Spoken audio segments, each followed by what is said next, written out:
नमस्कार, सुप्रभात, स्वागत है आपका। मैं हूं आपके साथ नैना यादव और बात करेंगे बड़ी खबर की। आज की जो सबसे बड़ी खबर है वो है उत्तर प्रदेश से कासगंज में पुलिस कर्मियों पर जौनपुर के बिकरू जैसा हमला हुआ है।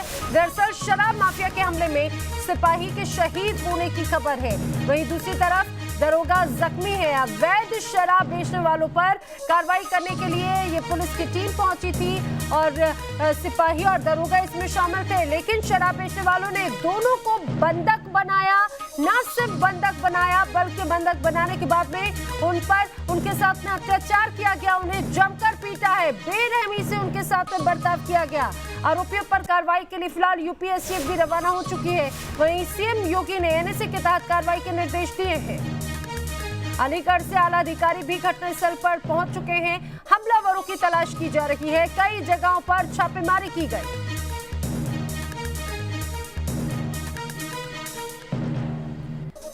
लेकिन उत्तर प्रदेश में बदमाशों के हौसले किस कदर बुलंद हैं, आप इसे इस तरह से समझिए कि ना उन्हें तंत्र का डर है, ना सरकार का, ना प्रशासन का। आज शाम को सिलपुरा थाने के दरोगा जी और आरक्षी देवेंद्र नगला धीमर गांव में वांछित अपराधी की तलाश में गए हुए थे और वहां दुर्भाग्यपूर्ण घटना घटी है जिसमें हमारे साथी सिपाही श्री देवेंद्र जी शहीद हुए हैं। माननीय मुख्यमंत्री जी ने इस घटना को तत्काल संज्ञान में लेते हुए जो अपराधी हैं उनके विरुद्ध कठोर कार्रवाई करने के निर्देश दिए हैं। साथ ही साथ जो हमारे तो सुना आपने, पुलिस अधिकारी भी बता रहे हैं कि किस तरह से अब इस पूरे मामले की जांच की जा रही है। एसटीएफ रवाना हो चुकी है। खुद मुख्यमंत्री इस पूरे मामले पर संज्ञान लिए हुए हैं। सीधे रुख करेंगे मेरे सहयोगी विनीत दुबे इस समय मेरे साथ में जुड़े हैं। विनीत, ये पूरा मामला जो सामने आया एक बार फिर से कई सवाल खड़े करता है। क्या उत्तर प्रदेश में बदमाश इतने ज्यादा उनके हौसले बुलंद हो चुके हैं? सवाल ये कि अभी तक किस तरह से कार्रवाई की गई है? बिल्कुल ठीक कह रहे हैं नैना आप। सबसे बड़ी बात यह है कि विकास दुबे का जो पूरा कांड हुआ था, उसका जो हाल हुआ था, जो उसका हल निकला था लास्ट में जाके किस तरीके से वो मार गिराया गया था भागने के दौरान, तो उसको देखते हुए भी किसी ने सबक नहीं लिया और हौसले इतने बुलंद इन अपराधियों के हैं कि वो कुछ भी करने के लिए नहीं चूकते हैं। और एक बार दोबारा से कानपुर के बिकरू कांड की याद दिला दी इस कासगंज कांड ने। मैं आपको घटनाक्रम संक्षेप में बताने की कोशिश करूंगा कि कल दिन का यह घटनाक्रम है जहाँ पर जो सिपाही देवेंद्र और अशोक एसआई जब वो गांव पहुंचते हैं और वहां पर वारंट तामील करने जाते हैं, वांछित को पकड़ने के लिए जाते हैं, तो वहां पर देखते हैं कि शराब का अवैध काम वहां पर हो रहा था। भट्टियां वहां पर देखी गई थी और जब उन्हें रोकने की कोशिश की जाती है, पकड़ने की कोशिश की जाती है, तो वो दोनों को अगवा करते हैं, उनके साथ बुरी तरीके से मारपीट करते हैं, जिसमें सिपाही देवेंद्र की मौत हो जाती है और दूसरा जो दरोगा था उनको लहूलुहान अवस्था में जंगल में छोड़ दिया जाता है। काफी सर्च ऑपरेशन के बाद उनको ढूंढा जाता है, उसके बाद अस्पताल ले जाया जाता है, लेकिन इसमें सिपाही शहीद हो जाता है। अब इस पूरे मामले को लेकर सीएम योगी आदित्यनाथ गंभीर हैं। उन्होंने साफ इस बात को कह दिया कि जीरो टॉलरेंस की नीति अपनाई जाएगी, साथ ही साथ एनएसए के तहत इन पर कार्रवाई की जाएगी और किसी को भी बख्शा नहीं जाएगा। यूपीएसटीएफ की टीमें भी लखनऊ से रवाना हो चुकी हैं, जो वहां पहुंची हैं और 4 जिलों की जो टीम है, जो पुलिस है, वो वहां छावनी में तब्दील कर दी गई है। पूरे गांव को घेराबंदी की गई है और लगातार विकास दुबे कांड में जो हम सभी के सामने था कि उसमें कहीं ना कहीं जो लूप होल्स थे वो पुलिस प्रशासन की तरफ से भी थे। तो क्या अगर इस पूरे कासगंज मामले की बात करें तो इस तरह की भी संलिप्तता से इनकार नहीं किया जा सकता, ये कह सकते हैं?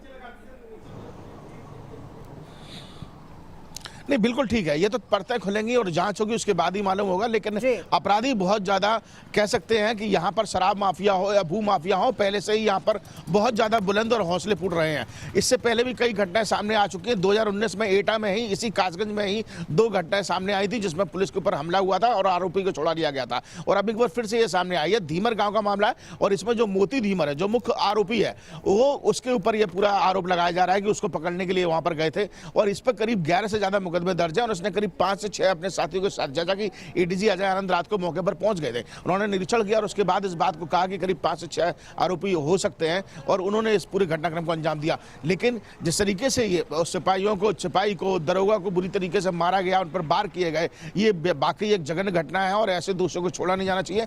जांच हो रही है, पूरी एसटीएफ भी पहुंच रही है और तमाम तरीके से कोई भी सीएम ने भी आदेश दिए हैं कि एक तो 50 लाख के मुआवजे की बात की है, आश्रित को नौकरी देने की बात की है, साथ साथ ही ये भी कहा है कि किसी भी आरोपी को, अपराधी को बख्शा नहीं जाएगा, उन पर कठोर कार्रवाई की जाएगी। बिल्कुल। परतें खुल रही हैं, मौके पर तमाम चीजें हैं। कुछ लोग कह रहे थे कि वारंट तामील कराने गए थे, इसके अलावा कुछ लोग कह रहे थे कि वहां पर शराब की भट्टियां भी पाई गई हैं, वो भी हमने तस्वीरों में रात को दिखाई थी। जो हमारे वहां के स्थानीय रिपोर्टर वो भी इस बात को बता रहे थे, मौके पर ग्राउंड जीरो पर वो पहुंचे थे, तो ये देखने को मिला था कि किस तरीके से वहां काला कारोबार शराब का हो रहा था। विनीत, जरा मुझे वो जो शराब कारोबारी है, जो मुख्य आरोपी है, उसके बारे में जरा बताइए कि आखिर वो कौन ऐसा शख्स है जो क्या इतना दबदबा रखता है कि उसको ना प्रशासन का डर है, ना सरकार का डर है, ना पुलिस का डर है। आखिर कौन है वो, उसके बारे में जरा और बताएं। देखिए ना, अभी आपने एक सवाल किया था और उसमें आपने कहा था कि कहीं ना कहीं संलिप्तता, जैसे कि विकास दुबे कांड में देखने को मिली थी, वो यहाँ देखने को मिलती है कि ये जरूर जो आपराधिक, वो आदमी अपने घर पर था जिस पर 11 मुकदमे दर्ज है, जो वहाँ का टॉप मोस्ट अपराधी कहा जाता है, जो शराब माफिया, बड़ा शराब माफिया कहा जाता है, वहाँ पर लगातार बरसों से शराब का अवैध कारोबार होता, वो बिना मिली भगत के नहीं हो सकता।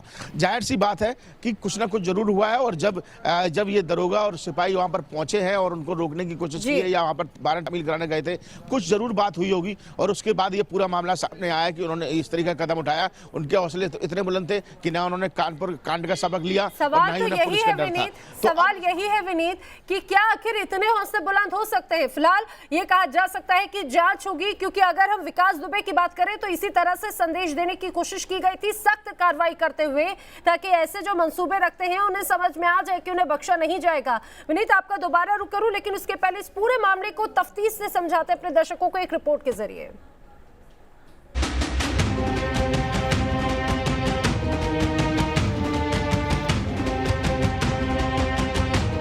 रात के अंधेरे में हर तरफ दहशत है। खौफ के साए में पुलिस की एक टीम तेजी से आगे बढ़ रही है। अंधेरे में पुलिस वालों के टॉर्च की लाइटें चमक रही हैं। यूपी पुलिस के जवान उस पुलिस टीम की तलाश में यहां पहुंचे हैं जो शराब माफिया पर धावा बोलने निकली थी। पुलिस की टीम खेतों के बीच टेढ़े मेढ़े रास्तों से होकर तेजी से आगे बढ़ रही है। तभी उनकी नजर खेतों के बीच अर्धनग्न हालत में पड़े यूपी पुलिस के घायल दारोगा पर पड़ती है। खून से लथपथ दारोगा को पुलिस वाले सहारा देकर उठाते हैं, लेकिन वो चलने की हालत में नहीं है। मौके पर मौजूद पुलिस के जवान घायल दारोगा अशोक पाल को उठाकर सुरक्षित जगह पर पहुंचाते हैं। कुछ ही दूरी पर यूपी पुलिस का कांस्टेबल देवेंद्र घायल अवस्था में पड़ा था। खटिया को स्ट्रेचर बनाकर घायल दारोगा और कांस्टेबल को अस्पताल पहुंचाया गया, लेकिन रास्ते में कांस्टेबल ने दम तोड़ दिया। सड़क के किनारे यूपी पुलिस वालों की गाड़ी लावारिस हालत में खड़ी मिली। मुख्य सड़क से कुछ दूर खेतों के बीच का मंजर भयंकर था। खेतों के बीचों बीच अवैध शराब बनाने का साजो सामान बिखरा पड़ा था। पुलिस वालों के जूते और कपड़े भी मौके पर मौजूद थे। अपराधियों का यह आतंक कासगंज के नगला धीमर गांव में सामने आया है, जहां बेखौफ बदमाशों ने यूपी पुलिस को खुली चुनौती दी है। यूपी के कासगंज में दिल दहलाने वाला मामला सामने आया। सिरपुरा थाना क्षेत्र के नगला धीमर में अपराधियों को पकड़ने गई पुलिस पर जानलेवा हमला कर दिया और दरोगा और सिपाही को बंधक बनाकर जमकर पीटा। जब इसकी सूचना आला अधिकारी को मिली तो भारी पुलिस बल के साथ रेस्क्यू अभियान चलाया गया। यूपी के कासगंज में बदमाशों के तांडव की तस्वीरें गवाही दे रही हैं कि प्रशासन के तमाम दावों के बाद भी अपराधियों को कानून का खौफ नहीं है। अब तक मिली जानकारी के मुताबिक शराब माफिया के खिलाफ कार्रवाई करने गए पुलिस वालों पर पहले नगला धीमर गांव में हमला हुआ, उसके बाद घायल पुलिस वालों को अज्ञात जगह पर ले जाया गया। कासगंज कांड के मुख्य आरोपी का नाम मोती धीमर बताया जा रहा है। मोती धीमर पर 11 संगीन मुकदमे दर्ज हैं। मोती धीमर के खिलाफ कुर्की की कार्रवाई भी हुई है। अपराधियों की तादाद 5 से 6 बताई जा रही है। कई थानों की पुलिस बदमाशों की अब तलाश कर रही है।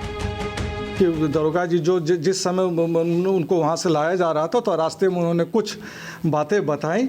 उन्होंने कहा कि मोती धीमर है, उस गांव में उस पर थाने का HS है और उस पर 11 मुकदमे चल रहे हैं। 11 मुकदमे उस पर हैं और एक मुकदमे में वांछित था। उसकी 82-83 भी 9वें महीने में हो चुकी है, 2020 9वें महीने में हो चुकी थी। बदमाशों का ये आतंक तब है जब अभी कानपुर के बिकरू कांड की फाइलें बंद नहीं हुई हैं। कासगंज में पुलिस वालों के साथ हैवानियत के बाद अब प्रशासन कड़े एक्शन की बात कर रहा है। और माननीय मुख्यमंत्री जी लगातार इस घटना की मॉनिटरिंग कर रहे हैं और हम सभी लोग यहाँ आप देख रहे हैं मौके पर हैं और जो भी दोषी हैं उनको बख्शा नहीं जाएगा। अपराधियों के विरुद्ध क्या कार्रवाई अभी पुलिस अमल में चला रही है? आप स्वयं जान रहे हैं पुलिस द्वारा टीमें गठित की गई हैं और जो भी कठोर से कठोर कार्रवाई है वो की जाएगी। इधर कासगंज में अपराधियों के तांडव के बाद इलाके को छावनी में बदल दिया गया है। 4 जिलों की पुलिस मौके पर तैनात है। अलीगढ़, एटा, आगरा और हाथरस से जवानों को बुलाया गया है। एडीजी और आईजी मौके पर मौजूद हैं। कासगंज में बिकरू कांड पार्ट 2 के बाद शराब माफिया के खूनी खेल पर लगाम के लिए आरोपियों पर एनएसए लगाने के आदेश दिए गए हैं। सीएम योगी ने शहीद सिपाही देवेंद्र के परिजन को 50 लाख का मुआवजा और परिवार के एक सदस्य को सरकारी नौकरी देने का ऐलान किया है। कासगंज के नगला धीमर गांव में कुछ दिनों पहले ही सट्टेबाजों का आतंक सामने आया था, लेकिन तब पुलिस ने एक्शन में लापरवाही बरती थी। उसके बाद बदमाशों के हौसले बढ़े, जिसका खामियाजा अब शराब माफिया के आतंक के रूप में सामने आया। कासगंज से विशाल कुमार के साथ टीम न्यूज नेशन। कहा जा सकता है कि जैसे जैसे इस पूरे मामले की जांच बढ़ेगी, कई और चौंकाने वाले खुलासे भी होंगे, लेकिन लगातार जांच की जा रही है।